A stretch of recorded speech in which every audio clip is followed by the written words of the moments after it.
ओम तत्सत। ओम श्री परमात्मने नमः। ओम श्री गुरुवे नमः।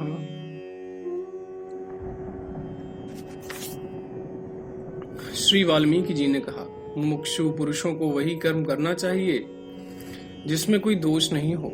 विशेष करके मुमुक्षु को काम्य और निषिद्ध कर्म कभी नहीं करना चाहिए। संकल्पों से रहित होकर जब जीवात्मा ब्रह्म के लक्षणों से युक्त हो जाता है, तब उसकी सभी इंद्रियां शांत हो जाती हैं और वह सर्वव्यापी परब्रह्म परमात्म स्वरूप बन जाता है। देह, इंद्री, मन और बुद्धि से परे जो जीवात्मा है तथा इससे भी परे जो सच्चिदानंद ब्रह्म है, वही मैं हूं। इस प्रकार निश्चय पूर्वक जब जीवात्मा एकत्व भाव से ध्यान करता है, तब वह सदा के लिए मुक्त होकर परब्रह्म परमात्मा को प्राप्त हो जाता है। जब जीवात्मा कर्तृत्व, भोक्तृत्व और ज्ञातृत्व से तथा संपूर्ण देह आदि उपाधियों से एवं सुख और दुखों से रहित होता है, तब वह सर्वथा मुक्त समझा जाता है। जब जीवात्मा संपूर्ण भूतों में आत्मा को तथा आत्मा में संपूर्ण भूतों को अभेद रूप से देखने लगता है, तब यह जीवात्मा संसार से सर्वथा मुक्त हो जाता है। जागृत, स्वप्न और सुषुप्ति इन तीनों अवस्थाओं से रहित होकर जब जीवात्मा तुरीय आत्मानंद रूप में प्रवेश करता, तब वह सर्वथा मुक्त समझा जाता है, क्योंकि शास्त्रों के विवेक पूर्वक विचार से, गुरु के वाक्यों का अर्थ और भाव यथार्थ समझने से तथा श्रवण मनन निधि ध्यासन के अभ्यास से सब प्रकार से सिद्धि प्राप्त होती है, अर्थात वह सदा के लिए मुक्त हो जाता है। यह वेदों का आदेश है। इसलिए भरद्वाज, तुम सब कुछ छोड़कर केवल ध्यान समाधि के लिए अभ्यास में अपना मन तत्परता पूर्वक स्थिर करो। जब महामना साधु स्वभाव श्री रामचंद्र जी अपने ब्रह्म रूप में समाधिस्थ थे, उस समय ऋषियों में सर्वश्रेष्ठ श्री वशिष्ठ जी से श्री विश्वामित्र जी कहने लगे। श्री विश्वामित्र जी ने कहा, ब्रह्मपुत्र महाभाग वशिष्ठ जी, आप महान हैं। आपने अपना गुरुत्व शीघ्र ही हम लोगों को दिखला दिया, क्योंकि अपने दर्शन, स्पर्श और वाक्य प्रयोग से जो कृपा करके शिष्य के शरीर में शिव स्वरूप परमात्मा भाव का समावेश करा दे, वही सच्चा गुरु है। गुरुवाक्य श्रवण से होने वाले ज्ञान में शिष्य की श्रद्धा पूर्वक पवित्र बुद्धि ही कारण है। यह ज्ञान की प्राप्ति ही गुरु और शिष्य के समागम का वास्तविक प्रयोजन है। विभो, आप तो परम पद में स्थित हैं, परंतु हम लोग अभी तक यज्ञ आदि कार्यों में लगे हुए हैं। बड़े कष्ट के साथ जिसके लिए मैंने स्वयं राजा दशरथ से प्रार्थना की और जिस उद्देश्य से मैं यहाँ आपके पास आया हूँ, उस मेरे निर्विघ्न यज्ञ सिद्धि रूप कार्य का स्मरण करते हुए आप श्री रामचंद्र जी को अब समाधि से उठाने की कृपा कीजिए। मुने, मेरे उस समस्त कार्य को आप अपने शुद्ध मन से व्यर्थ न बनाइए, क्योंकि भगवान श्री रामचंद्र जी के समाधि से उठने पर उनके अवतार के जो अन्य प्रयोजन देवताओं और ऋषियों के कार्य हैं, उनका भी हम लोग संपादन कर लेंगे। जब मैं श्री रामचंद्र जी को अपने आश्रम में ले जाऊंगा, तब वे राक्षसों का नाश करेंगे और उसके बाद अहल्या को शाप से मुक्त करेंगे। तदनंतर निश्चय पूर्वक भगवान शंकर का धनुष तोड़कर जनक दुलारी सीता के साथ अपना विवाह करेंगे। इस संसार में पिता पितामह के राज्य का त्याग कर वनवास के निमित्त वन में पहुंचकर अभय और निष्प्रह श्री रामचंद्र जी राक्षसों का वध करके दंड कारक दंडकारण्य के निवासी मुनियों अनेक तीर्थों तथा अन्य प्राणियों का उद्धार करेंगे। सीता हरण के निमित्त रावण आदि का वध करके श्री रामचंद्र जी इंद्र के वरदान द्वारा युद्ध में मरे हुए वानर आदि को पुनर्जीवित हुए दिखलाएंगे। तदनंतर साध्वी सीता की अग्नि में प्रवेश के द्वारा शुद्धि के उद्देश्य से भगवान श्री रामचंद्र जी अपने चरित्र की आदर्शता दिखलाएंगे। जो लोग भगवान श्री राम का दर्शन करेंगे, उनके चरित्र का स्मरण तथा श्रवण करेंगे, एवं जो लोग भगवान के स्वरूप का दूसरों को बोध कराएंगे, उन संपूर्ण अवस्थाओं में स्थित अपने भक्तों को भगवान श्री रामचंद्र जी जीवन मुक्ति प्रदान करेंगे। इस प्रकार तीनों लोकों का तथा मेरा भी हित इन महापुरुष भगवान श्री रामचंद्र जी के द्वारा संपूर्ण रूप से संपन्न होगा। सज्जनों, आप सब लोग इन भगवान श्री रामचंद्र जी को नमस्कार कीजिए।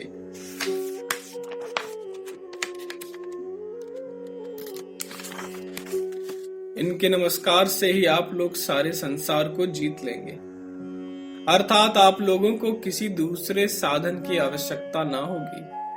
आप लोग चिरकाल तक बढ़ते रहें। श्री वाल्मीकि जी ने कहा, भरद्वाज, इस प्रकार का विश्वामित्र जी का भाषण रूप श्री रामचंद्र जी की भावी चरित्र रूप दुर्लभ कथा सुनकर श्री वशिष्ठ आदि सभी श्रेष्ठ योगेंद्र तथा सिद्ध पुनः भगवान श्री राम की चरण कमल रज के आदर में यानी नमस्कार में तथा उनके स्मरण में स्थित हो गए।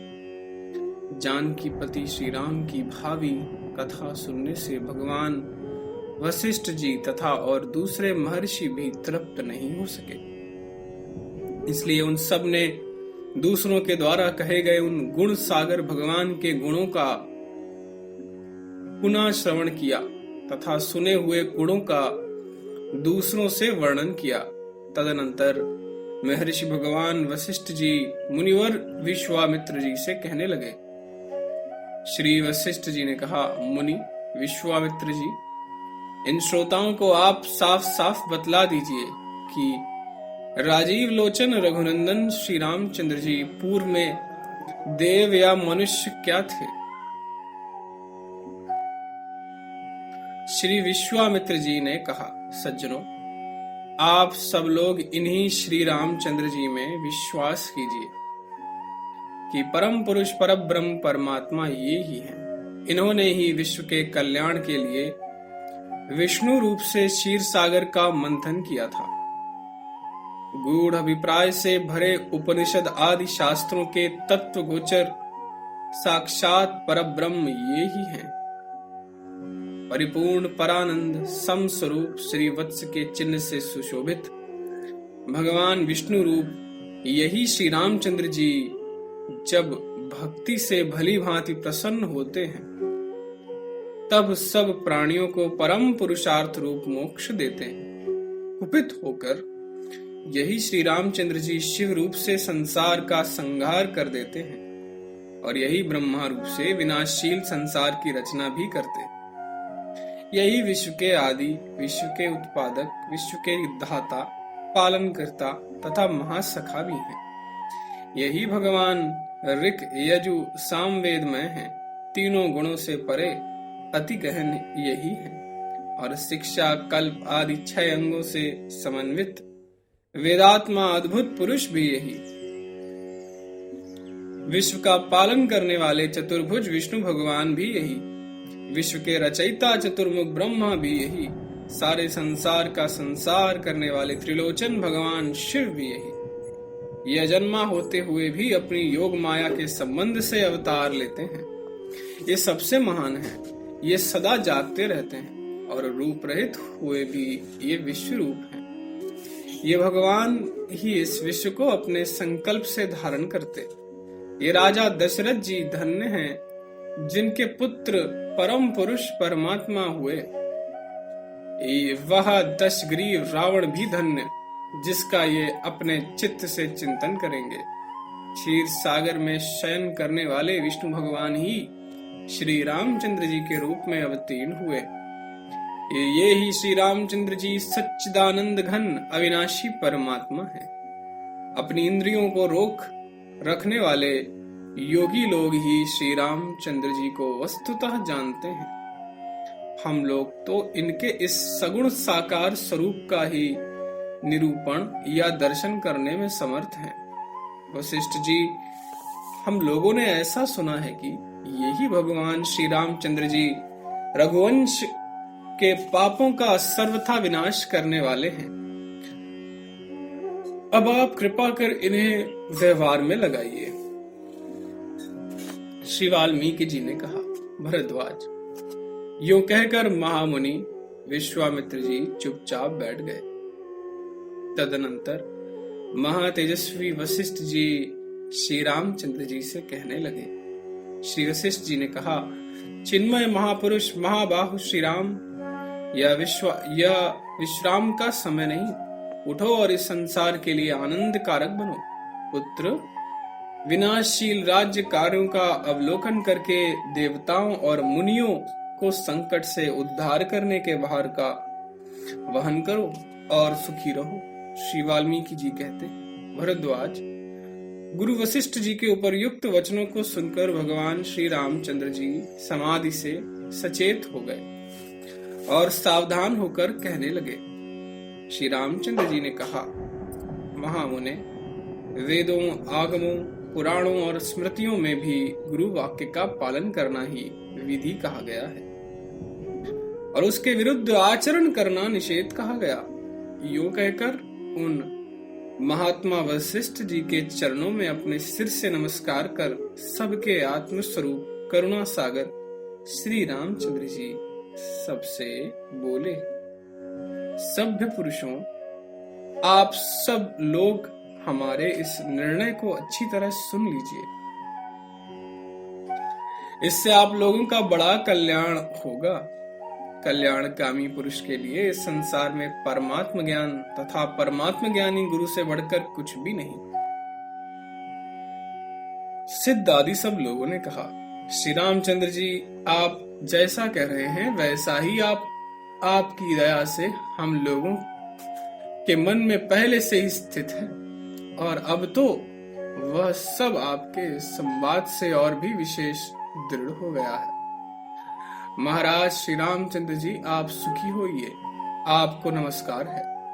अब हम लोग वशिष्ठ जी से भी अनुमति लेकर जहां से आए थे वहीं जा रहे हैं। श्री वाल्मीकि जी कहते हैं, भरद्वाज, यूं कहकर भगवान श्री रामचंद्र जी की स्तुति करते हुए वे सब के सब चल दिए।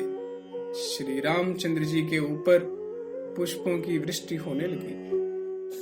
श्री रामचंद्र जी की यह सब कथा मैंने तुमसे कह सुनाई। इसी क्रम योग से तुम भी साधन करते हुए सुखी रहो। मुनिवर, वशिष्ठ जी की वाचन पंक्ति रूपी रत्नमाला से विभूषित यह जो श्री रामचंद्र जी की कथा मैंने तुमसे कही है, वह संपूर्ण कवियों और योगियों के लिए सेवन योग्य है तथा परम गुरु की दया दृष्टि से वह